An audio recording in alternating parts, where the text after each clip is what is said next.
নমস্কার প্রিয় শ্রোতা বন্ধুরা, রাধাকৃষ্ণ উইথ পিয়ালি চ্যানেলে আমি পিয়ালি আছি। আজকে আপনারা শুনছেন শিব মহাপুরাণ। প্রিয় শ্রোতা বন্ধুরা, শিব মহাপুরাণে আপনারা শুনবেন মহাদেবের অলৌকিক লীলা তথা মহাদেবের পুজো করার বিধিবদ্ধ বিধান, কিভাবে মহেশ্বরকে পুজো করতে হয় এবং কিভাবেই বা তাকে গুরু হিসাবে স্বীকার করতে হয়। প্রিয় শ্রোতা বন্ধুরা, শিব মহাপুরাণ যা ব্যক্তির ব্যক্তিত্ব তথা ব্যক্তির চরিত্র পরিবর্তন করতে যথেষ্ট সহায়তা করে। আপনারা শুনবেন আজকে পঞ্চম সংহিতা বায়বীয় সংহিতা 18তম অধ্যায়, যেখানে বলা হচ্ছে যে শিব শাস্ত্রে নিত্যকর্ম পদ্ধতি। শুনতে থাকুন শিব মহাপুরাণ। শ্রীকৃষ্ণ বললেন, ভগবান, এখন শিব শাস্ত্রে বলা শিবাশ্রম ও নিত্য নৈমিত্তিক কর্ম সম্পর্কে বলুন। উপমন্যু বললেন, প্রাতকালে শয্যা ত্যাগ করে আগে এই জগতের পিতামাতা শিব ও পার্বতীকে স্মরণ করবেন। নিজের কাজ বিবেচনা করে সূর্য উঠলে বাড়ি থেকে বের হবে। এরপর উপদ্রবহীন নির্জন স্থানে নিত্যকর্ম করে শৌচাদি করবেন। এরপর দন্তমার্জন করতে হবে। যদি দন্তকাষ্ঠ না পাওয়া যায় তবে 12 বার গণ্ডূচ জলে মুখ শোধন করবেন। অষ্টমী তিথিতে এই নিয়ম পালন করবেন। সেদিন দন্তমার্জন করে 12 গণ্ডূচ জল মুখে শোধন করবে। এরপর নিয়ম মতো আচমন ইত্যাদি করে নদীতে বা দেবখাতে, হ্রদে অথবা বাড়িতে পরিশুদ্ধভাবে স্নান করবেন। এই স্নানের সময় মাটি ও পরে গোময় শরীরে লেপন করে স্নান করতে হবে। তারপর স্নানের বস্ত্র সকল ত্যাগ করে পরিশুদ্ধ বস্ত্র পরতে হবে। শুদ্ধ সুগন্ধি দ্রব্য, স্নান ও দন্ত শোধন এগুলি ব্রহ্মচারী, তপস্বী ও বিধবাগণ করবেন না। এইভাবে স্নান করে উপবীত ধারণ করতে হবে, শিখা বাঁধতে হবে। এরপর আবার জলে অবগামন করে আচমন করবেন। এই জলে ত্রিলোক বা ত্রিকোণাকার মণ্ডল করবে। পরে ডুব দিয়ে শিব স্মরণ করে মন্ত্র জপ করবে। তারপর সেই জল থেকে উঠে সেই মন্ত্রে গোশৃঙ্গের দ্বারা সদর্ভ পলাশ পাতা কিংবা পদ্ম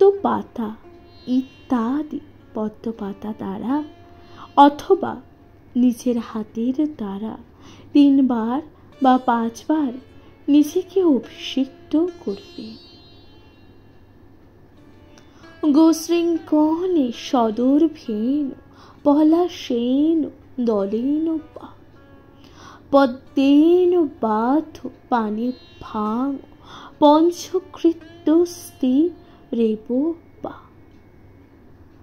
বাগানে বা বাড়িতে অবগামন করতে হলে কলসের জলকে মন্ত্রপুত করে সেই জলে স্নান করতে হবে। এটি বারুণ স্নান। বারুণ বা বরুণ স্নান সম্ভব না হলে বিশুদ্ধ ভেজা বস্ত্রে মাথা থেকে পা পর্যন্ত শুদ্ধ করে ভস্মে শিব ভস্মের বা শিব মন্ত্রের মাধ্যমে স্নান করতে হবে। শিবযোগী ব্যক্তি শিব চিন্তায় পরম হিতকর স্নান বলে বিবেচিত হয়। এরপর মন্ত্রের মাধ্যমে আচমন করতে হবে। এরপর এই যে মন্ত্র পাঠের মাধ্যমে আচমন করতে হবে। তারপর তর্পণ করবে। সূত্রোক্ত বিধি মেনে ব্রহ্মচর্য পর্যন্ত সব কাজ করবে। মণ্ডলস্থ মহাদেবকে স্নান করে নিয়ম অনুসারে পূজা করতে হবে। তারপর আদিত্যরূপী শিবের উদ্দেশ্যে অর্ঘ্যদান করবেন। অথ হস্ত শুদ্ধি, করুণাশ ও অঙ্কনাশ করবে। এরপর সুগন্ধি ও সাদা সরষে বাম হাতে নিতে হবে। সেই অপহিষ্টাদি মন্ত্রে কুশের দ্বারা ছিটিয়ে অবশিষ্ট জল বাম নাসারন্ধ্র দিয়ে সুখে নিজের শুদ্ধ মনে করতে হবে। তর্পণ করে দেবতা ঋষি পিতৃ ও ভৃতগণকে অর্ঘ্য প্রদান করবে। রক্তচন্দনকে হাত দিয়ে মাটিতে সুবৃত্ত মণ্ডল তৈরি করে রত্নচূর্ণ ইত্যাদি দিয়ে তাকে অলঙ্কৃত করবে। তাতে সুখে সিদ্ধির জন্য খকল্লা এটি মন্ত্র বলে অঙ্গ ও আবরণ দেবতার সঙ্গে সূর্যের পূজা করবেন। আবার মণ্ডল তৈরি করে সূর্যকে অঙ্গ দেবতার সঙ্গে পুজো করবে। সুন্দর পাথর বাটি বা সোনার তৈরি বাটিতে রক্তচন্দন যুক্ত গঙ্গা জলে লাল ফুল, তিল, কুশ, অক্ষত, দুব্বা এবং অপামার্গ ও গোপ্য দুধ দিয়ে তা পূর্ণ করতে হবে। প্রয়োজনে শুধুই জল পূর্ণ করবে। পরে জানু দ্বারা মাটি স্পর্শ করে মণ্ডলে দেবকে প্রণাম করে সেই জলপূর্ণ পাত্র মাথায় ধারণ পূর্বক সেই অর্ঘ্য আদিত্যরূপী শিবকে প্রদান করবেন। অনন্তর করুণাশ করবেন।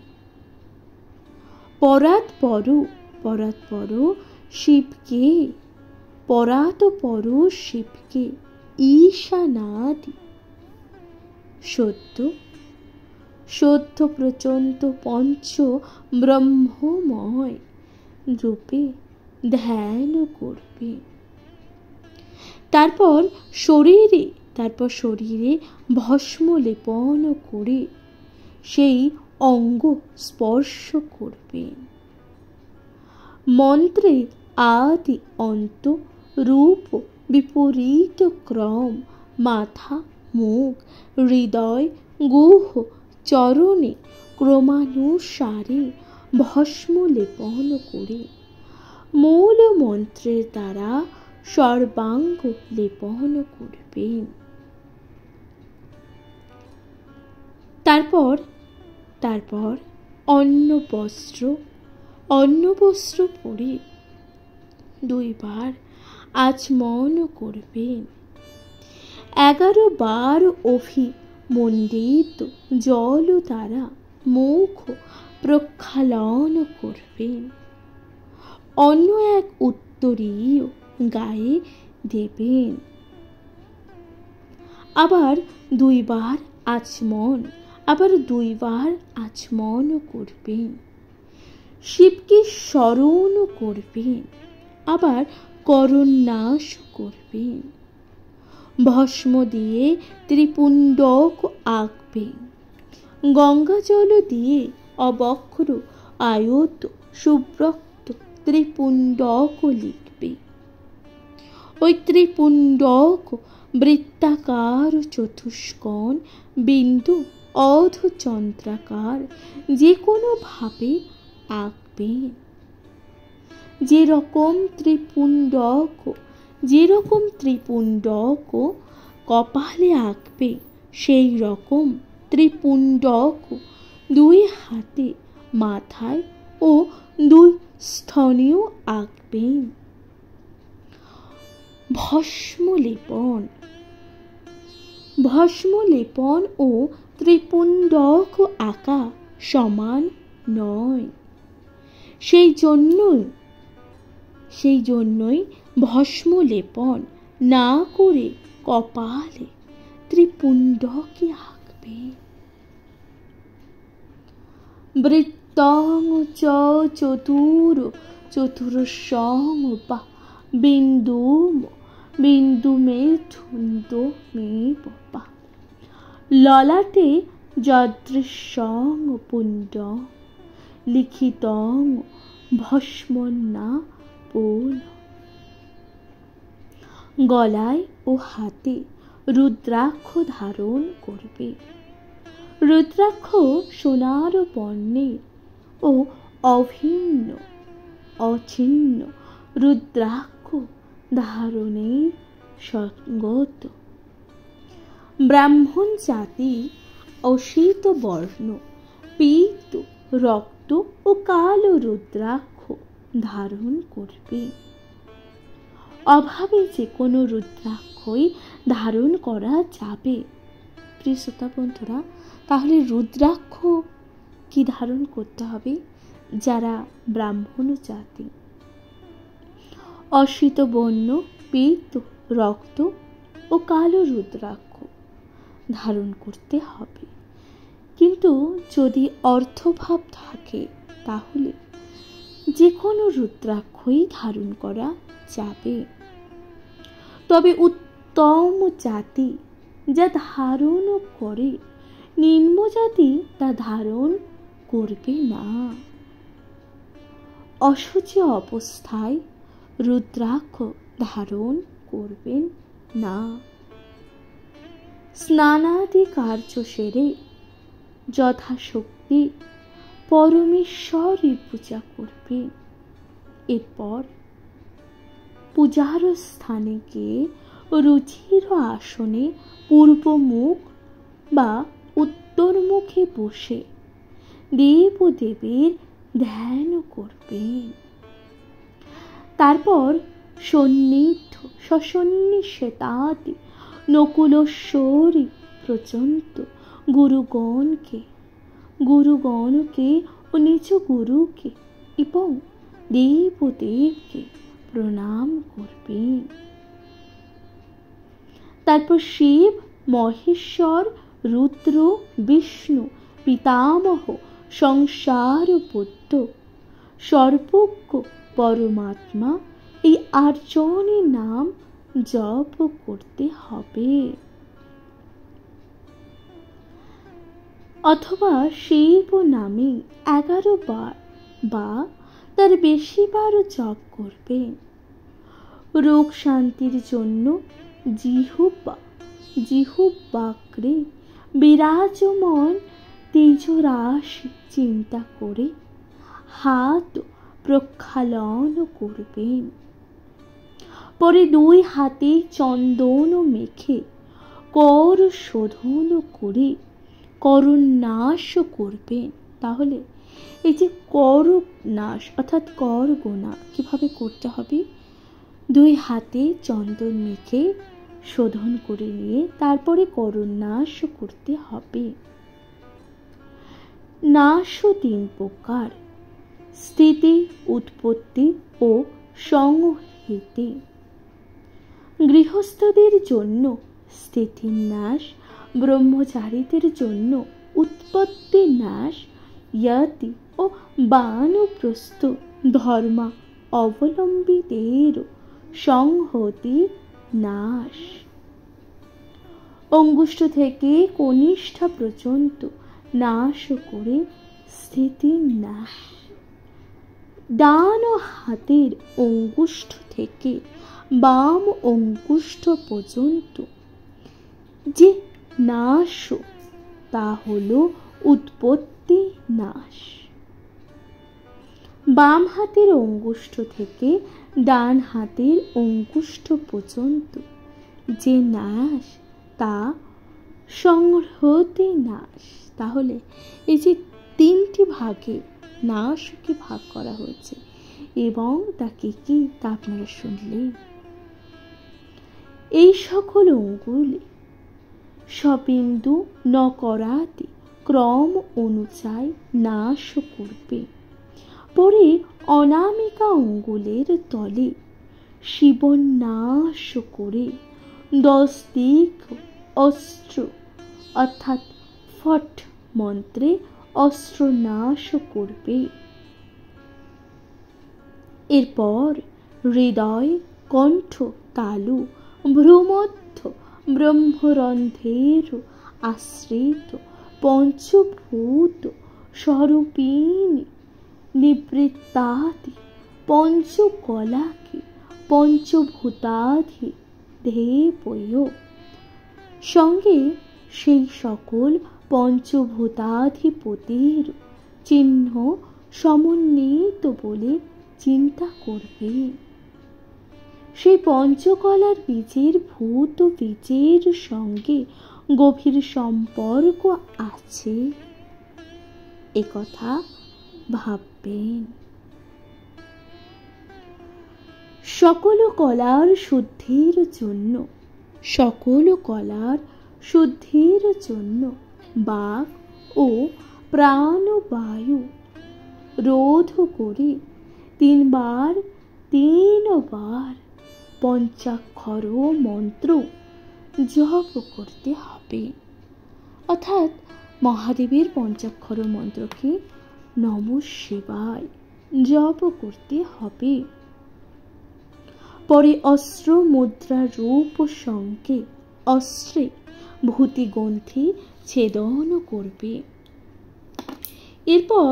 এরপর প্রাণবায়ু দ্বারা সুষমা নারী পথে প্রেরিত হয়ে ব্রহ্মরন্ধ্র দ্বারা নির্গত আত্মাকে শিবতেজের সঙ্গে যুক্ত করবে। এরপর প্রাণবায়ুতে দেহ বিশুদ্ধ করে কালাগ্নিতে দগ্ধ করবে। অতঃপর শক্তি অনুযায়ী প্রতিলোমে কলা পঞ্চকেয় সংহার করতে পারে, আবার নাও করতে পারে। আবার কর শোধন করে করুণাশ করবে। এরপর মহতী মুদ্রার দ্বারা দেহ নাশ করবে। শিবোক্ত পদ্ধতি অনুসারে অঙ্গনাশ করে, হাত পা সন্নিতে বর্ণনাশ করবে। পরে পরে স্বজাতি যুক্ত সরঙ্গ নাশ করে অগ্নি থেকে ক্রম অনুযায়ী দৃগন্ধন করবে। এইভাবে দেহ শুদ্ধি ও আত্মশুদ্ধি করে শিব ভাব লাভ করে পরমেশ্বরের পুজো করবেন। যারা মতিভ্রম নাই, যার মতিভ্রম নাই কিন্তু অবসর আছে, সেই রকম কল্পনা করে নাশ কর্ম করবে। প্রথমে মাতৃকা নাশ, তারপর ব্রহ্মনাশ, এরপর প্রণব নাশ, হংস নাশ, শেষে পঞ্চাক্ষর নাশ। পুজোর কাজে এই সকল নাশ করতে হবে। অথবা এর মধ্যে একটি অন্তর্নাশ করবে। মাথায় অকার, কপালে আকার, দুই চোখে যথাক্রমে হস্যই ও দীর্ঘইকার, দুই কর্ণে হস্য ও দীর্ঘকার, দুই কপালে বা গণ্ডে ঋকার, দুই নাসাপুটে লিকার, ওষ্ঠ ও অধরে ঐকার, দুই দণ্ড পাটিতে ওকার নাশ করবে। এরপর জিহ্বায় অং, তালুতে অহ নাশ করবে। প্রিয় শ্রোতা বন্ধুরা, তাহলে এই যে আমাদের শরীরের যে পঞ্চ ইন্দ্রিয়, তাতে কোন কিকার নাশ করবে তা সুন্দরভাবে বর্ণনা আছে। হস্যকারাদি পঞ্চবর্ণকে ক বর্গের ডান হাতের পঞ্চসন্ধির স্থানে নাশ করবে।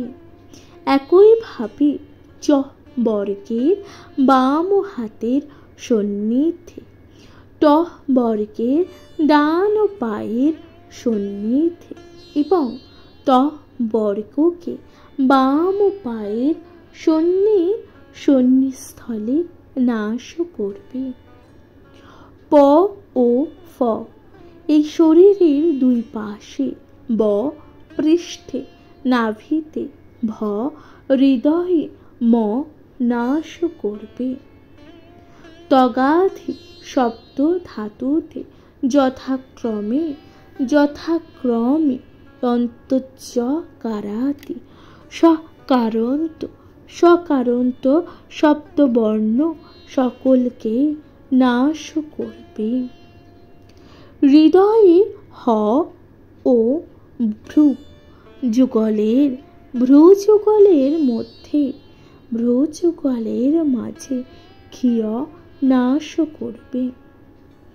এইভাবে রুদ্র পদ্ধতি অনুযায়ী বর্ণ সকল নাশ করবে। অঙ্গ ও বক্ত কলার আশ্রয় স্থান, সুতরাং সেই কলা সকলের বীজ, তাদের নিজ নিজ স্থানে নাশ করবে। সেই কলা বীজ দ্বারা করুণ নাশ করে নিজের মুখ, হৃদয়, গুহ, দুই পায়ে সেই কলা বীজ বিনাশ করবে। অনন্তর ঊর্ধ্বদিক সহ পশ্চিম মুখে পঞ্চমুখ কল্পনা করবে। সেই সকল মুখে ঈশানের পঞ্চকলার যোজনা করবে। পুরুষের পুণ্যার্থে উত্তরান্ত চার মুখে যথাক্রমে 4টি কলার নাশ চিন্তা করবেন। সেগুলি হল অঘোরের হৃদয়, অঘোরের হৃদয়, কণ্ঠ, 2 কাঁধ ও নাভি, উদর ও পৃষ্ঠ। তাহলে পুজো করার সময় মহেশ্বরের অর্থাৎ অঘোর অর্থাৎ মহেশ্বরের কথা চিন্তা করবেন। বুকে অষ্টকলারও যথাক্রমে নাশ চিন্তা করবেন।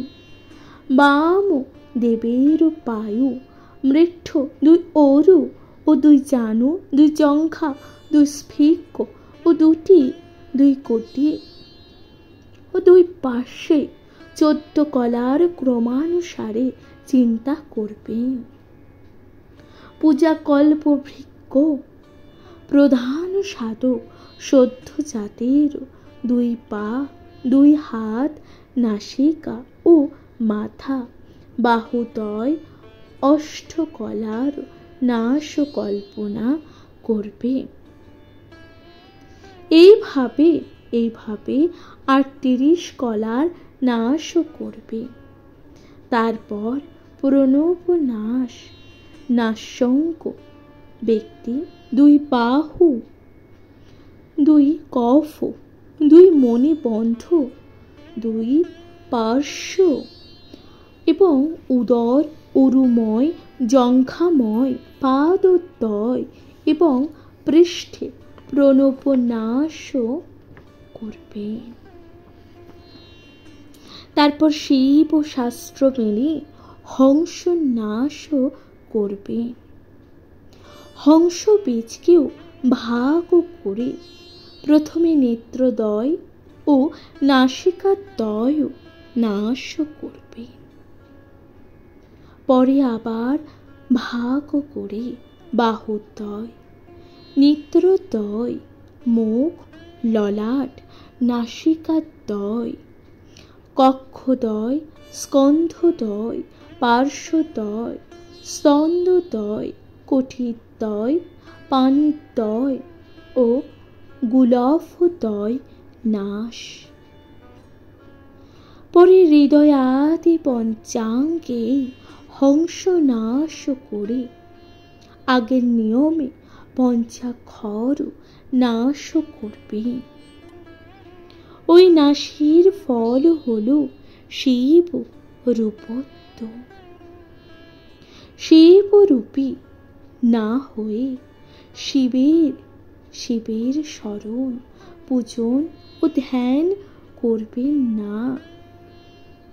শিবরূপী না হতে পারলে শিব প্রাপ্তিও ঘটে না, অর্থাৎ মহেশ্বরের পুরোপুরি ভক্ত না, অর্থাৎ শিবের রূপ কামনা যতক্ষণ না করতে পারছেন, শিবের রূপী না হয়ে শিবকে স্মরণ ও পূজা ও ধ্যান কিন্তু করা যাবে না। তাহলে শিবরূপী না হলে শিব অর্থাৎ মহাদেবকে প্রাপ্তি ঘটে না। সুতরাং নিজের শরীরকে শৈবী তনু করে জীব ভাবনা পরিত্যাগ পূর্বক শিব অহং অর্থাৎ আমি শিব এই রকম চিন্তা করে শৈব কর্ম করবে। কর্মযজ্ঞ, তপযজ্ঞ, জপযজ্ঞ, ধ্যানযজ্ঞ, জ্ঞানযজ্ঞ এই 5 প্রকারের যজ্ঞের কথা বলা হয়েছে। তাহলে কয় রকমের যজ্ঞের কথা বলা হয়েছে? 5 প্রকার। কি কি? কর্মযজ্ঞ, তপযজ্ঞ, ধ্যানযজ্ঞ, জ্ঞানযজ্ঞ এই যে 5 প্রকারের যজ্ঞের কথা বলা হয়েছে। কেউ কেউ কর্মযজ্ঞ পরায়ণ, কেউ তপযজ্ঞ পরায়ণ, কেউ জপযজ্ঞ পরায়ণ, কেউ বা আবার ধ্যানযজ্ঞ পরায়ণ, কেউ জ্ঞানযজ্ঞ পরায়ণ হতে থাকে। এগুলি আবার ক্রমান্বয়ে শ্রেষ্ঠ বলে জানবে। আগে যে কর্মযজ্ঞের কথা বলা হয়েছে তা দুই প্রকার, এক সকাম কর্ম, দুই অকাম কর্ম। যারা কামী হয়ে কর্মযজ্ঞ অনুষ্ঠান করে তারা রুদ্র ভবনে কাম যোগ বা কাম ভোগ করে, পরে সেখান থেকে চ্যুত হয়ে কামাসক্ত হয়। আর নিষ্কাম হয়ে করলে রুদ্র ভবনে ভোগ করে পরিচ্যুতি হয়ে তপযজ্ঞারত হয়ে জন্মগ্রহণ করে। তপস্বীরা সেই রুদ্র ভবন ভোগ করে পরে জপ ধ্যানানুরক্ত হয়ে জন্মগ্রহণ করে। জপ ধ্যান পরায়ণ মানুষেরা সেই জপ ধ্যানের বৈশিষ্ট্য থাকার পরে জ্ঞান লাভ করে অচিরেই তারা শিব সাঞ্চুক্য লাভ করে। প্রিয় শ্রোতা বন্ধুরা, তাহলে এখানেই সমাপ্ত হলো 17-18তম অধ্যায়। আপনারা শুনলেন শিব শাস্ত্রের নিত্যকর্ম পদ্ধতি, অর্থাৎ এই যে শিব পুরাণে বলা হয়েছে কিভাবে নিত্যকর্ম সেরে তারপর মহাদেবের আরাধনা করতে হবে, কিভাবে মহেশ্বরীর নিত্য পুজো করতে হবে, তা সুন্দরভাবে বর্ণনা করা আছে।